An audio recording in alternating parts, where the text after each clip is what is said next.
No win in 8. It's their longest winless run in the Premier League.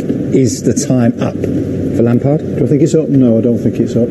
Even though it is, he needed a result. He needed something from the midweek, and the EFL was a disaster. There was nothing. And you look at the crowd, and you look at the distance, what they've travelled. You know, and fans just they don't want too much. They want to see the passion. They want to see the drive. They want to see the commitment. That's all they want to see first and foremost, and that should be a given.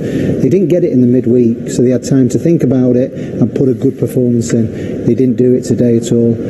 It was a real worry, you know. And that commitment, which you knew you had to produce it just wasn't there at all. And you look at the crowd. Don't understand for the life of me when you don't play very well. You go over to the crowd. Don't do that. Wrong time. Don't need to do that. The crowd's not happy at all. I know about it because when I played at Manchester City, we struggled all the time. And a guy, Uwe Rosler, we played at Liverpool after getting beat 4-0. He threw the boots into the crowd, into the Man City crowd, and they threw him back. They're not happy.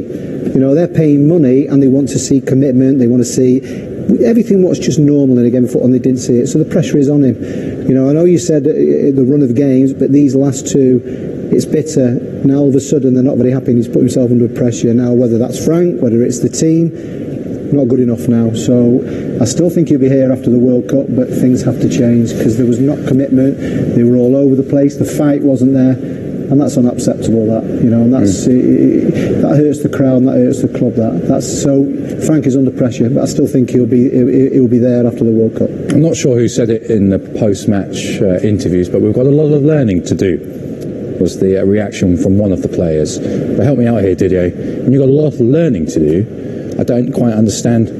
What does that show you about where they're at the moment with Everton? The players, the personality, the drive. Yeah. The issues behind the scenes. Yeah. It's you have some teams sometimes, you know, when they have a bad spell, not a good series, you can feel, you know, they stick together. The ambition is there, the devotion is there, and application is there.